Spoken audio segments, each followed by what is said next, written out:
The Most Dangerous Game by Richard Cannell. In the beginning of The Most Dangerous Game starts on a boat with Rainsford and a man named Whitney. And the same day, Rainsford ends up tripping and falling into the water of the Mediterranean Sea. When Rainsford wakes up, he finds that he's on an island called Ship Trap Island, and it looks like a wildlands to him. Rainsford starts to walk around the wildland of the new island that he's on, and he finds a temple-looking thing, and he's confused. When Rainsford is in the jungle, he finds it. After he finds the temple, he starts walking in, and then behind him, he hears a revolver get ready to shoot by a man named the name of General Zarov, a Russian man, with another man named Ivan, who's also Russian. And another thing about Zarov is that he's a general. Rainsford proceeded to walk into a huge beam-ceilinged bedroom with a canopied bed big enough for 6 men. That Rainsford followed the silent giant. Ivan laid out an evening suit, and Rainsford, as he put it on, noticed that it came from a London tailor who ordinarily cut and sewed for none below the rank of duke. While eating at dinner, half politically, General Zarov said, "We do our best to preserve the amenities of civilization here. Please forgive any lapses. We are well off the beaten track, you know. Do you think the champagne has suffered from its long ocean trip?" "Not in the least," declared Rainsford. In the beginning of the story, one of the main things I saw was when he met General Zarov. Zarov seemed like he was kind of just fake, and what he's saying wasn't completely true, and he doesn't seem like a trustworthy man at all. Now for the rising action. What happens in the rising action is General Zorov talks to Rainsford about him hunting tigers, and he says that hunting tigers ceased to interest him some years ago. He was exhausted by it, and he saw no thrill left, no real danger, and that he lives for danger. And then he starts to talk about a game to Rainsford. And General Zorov then goes on to talk about how God made him a hunter, and how his family is very rich, and that when he was first 5 years old, he shot some prize turkeys with it, and after a debacle in Russia, he left the country, and it was imprudent for an officer of the Tsar to stay there. Many normal Russians lost everything. I luckily take a room in Monte Carlo or drive a taxi in Paris. Naturally, I continued to hunt grizzlies in your Rockies, crocodiles in the gangs, rhinoceroses in East Africa. It was in Africa that the Cape buffalo hit me and laid me up for 6 months. As soon as I recovered, I started for the Amazon to hunt jaguars. General Rainsford also keeps talking about the game afterwards, calling it a sporting proposition. And then the general lit a fresh cigarette and started to talk about how no animal had a chance with him anymore, and it was no boast, it's just mathematical certainty. The animal had nothing but its legs and his instinct. Instinct is no match for reason. When I thought of this, it was a tragic moment for me, I can tell you. Rainsford continues talking about how he wanted the ideal animal to hunt, and explained the general. So I said, "Are the attributes of an ideal quarry?" And the answer was, of course. It must have courage, cunning, and above all, it must be able to reason. Rainsford continues to say, or ends up saying, "But no animal can reason." The general in response says, "My dear fellow, there is none that can." Rainsford, in disbelief, said, "But you mean," and then proceeded to gasp, realizing that General Zarov meant that he was speaking about hunting other humans as a game. The general then starts to talk about, in this small big paragraph, I'm going to say the entire thing. Life is for the strong, to be lived by the strong, and if needs be, taken by the strong. The weak of the world were put here to give the strong pleasure. I am strong. Why should I not use my gift? If I wish to hunt, why should I not? I hunt the scum of the earth, sailors from tramp ships, Lazars, blacks, Chinese, whites, mongrels. A thoroughbred horse or hound is worth more than a score of them. But they are men, said Rainsford. General Zaroff continues to talking about how just even going by this island is just a trap because there's giant rocks with razor edges that hit like a sea monster would. He then ends this paragraph saying, "We try to be civilized here." Rainsford then says, "Civilized, and you shoot down men?" Then General Zaroff proceeds to say, "Dear me, what a righteous young man you are. I assure you, I do not do the thing you suggest. That would be barbarous. I treat these visitors with every consideration. They get plenty of good food and exercise. They get into a splendid physical condition. You shall see yourself tomorrow." The general then proceeds to show Rainsford his dogs that would also help him track down Rainsford when the game starts, so they can help him hunt and kill Rainsford.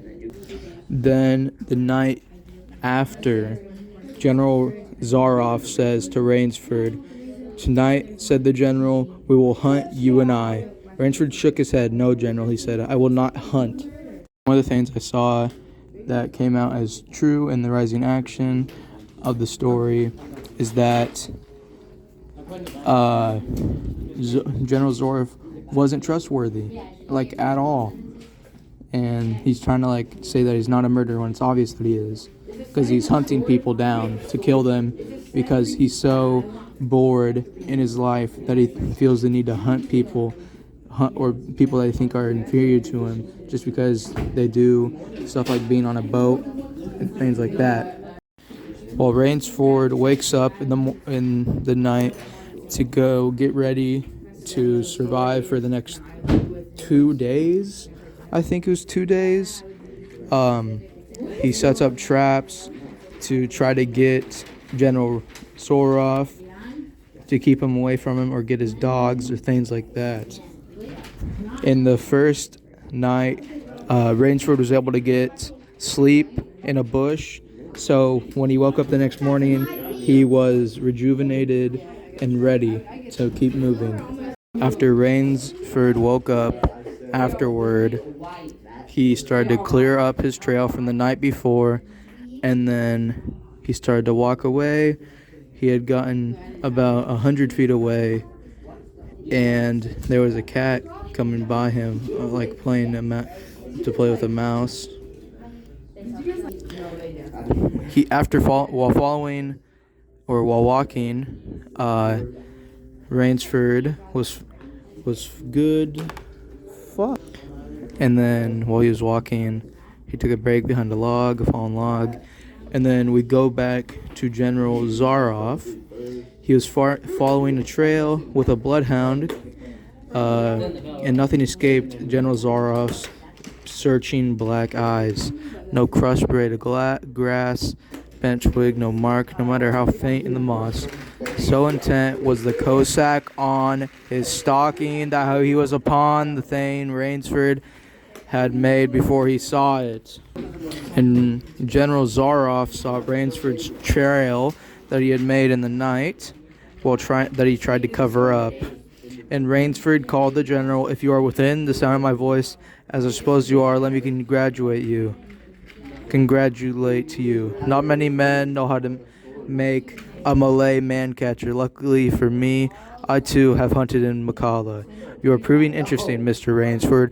I'm going now to have my wound dressed. It's only a slight one, but I shall be back. When the general, nursing his bruised shoulder, had gone, Rainsford took up his flight again. It was a flight now, a desperate, hopeless flight that carried him on for some hours. Dusk came, then darkness, and still he pressed on. The ground grew softer under his moccasins. The vegetation grew ranker, denser, and insects bit him savagely. While he was running away in his flight, away from General Rainsford, or Zaroff. His foot sank into an ooze. He tried to wrench it back, but the muck sucked viciously at his foot as if it were a giant leech. With a violent effort, he tore his feet loose. He knew where he was now, Death Swamp and its quicksand. He got his foot unstuck from the ooze, black ooze, probably tar, and he had think it was a prehistoric beaver that had dug the quicksand a dozen feet or so, and Rainsford had dug himself in. And a second's delay meant, if he stopped in a second's delay, that meant death. That had been a placid pastime compared to his digging now. The pit grew deeper. When it was above his shoulders, he climbed out. When the hole he was digging when it was above his shoulders, he climbed out and from some hard saplings cut stakes and sharpened them to a fine point. These stakes he planted in the ground of the bottom pit with the points sticking up. With flying fingers he wove a rough carpet of weeds and branches, and with it he covered the mouth of the pit. Then, wet with sweat and arching with tiredness, he crouched behind the stump of a lightning-charred tree. General Zaroff calls out to Rainsford after he's done with his pit, saying, "You've done well, Rainsford," the voice of the general called. "Your Burmese tiger pit has claimed one of my best dogs. Again you score. I think, Mr. Rainsford, I'll see what you can do against my whole pack. I'm going home for a rest now. Thank you for a most amusing evening." Rainsford found a place to sleep. At daybreak, Rainsford, lying near the swamp, was awakened by a sound that made him know he had new things to learn about fear. It was a distant sound of the dogs that General Zaroff said he was going to bring over to hunt him. When he started to run for his life, the hounds raised their voices as they hit the fresh scent. Rainsford knew now how an animal at bay feels. He had to stop to get his breath, and the baying of the hounds stopped abruptly as Rainsford's heart stopped too. They must have reached the knife. A trap Rainsford had set up of a knife to fall from a tree had hit Ivan in his upper body from a springing tree, but had not only failed. The General Zaroff had stopped, and he went back to rest. Now for the falling action. Rainsford had won the game, and General Zaroff had come back the next morning to see Rainsford was by the house, because Rainsford knew that he won. And the General Zaroff screamed, "Rainsford, how in God's name did you get here?" "Swam," said Rainsford. "I found it quicker than walking through the jungle." The general sucked in his breath and smiled. "I congratulate you," he said. "You have won the game." Rainsford did not smile. "I am still a beast at bay," he said, in a low, hoarse voice. "Get ready, General Zaroff." The general made one of his deepest bows. "I see," he said. "Splendid. One of us is to furnish a repast for the hounds. The other will sleep in this very excellent bed. On guard, Rainsford." He had never slept in a better bed, Rainsford decided. One of the life lessons you can take away from the book, The Most Dangerous Game, is to not just randomly trust somebody, because you never know what could happen to you, especially in a situation like this. And one quote that you could take away from this, or just one thing from the book in general you could take away from this, is him trying to kill the main protagonist. The way the setting is used in the book and the impact it has is it being in the time period of 1893 to 1949, which is a very long time ago for the present day, and they would still be using boats that are heavily made out of like old, pretty crappy pieces of wood and constantly smoking from pipes. And then the physical location is on an island, so pretty wild island. There isn't really much to do there, much to say about it really. It's just an island, and it doesn't impact too much of my understanding in the point of the story, because I feel like it could still heavily relate to people now or today in the modern world.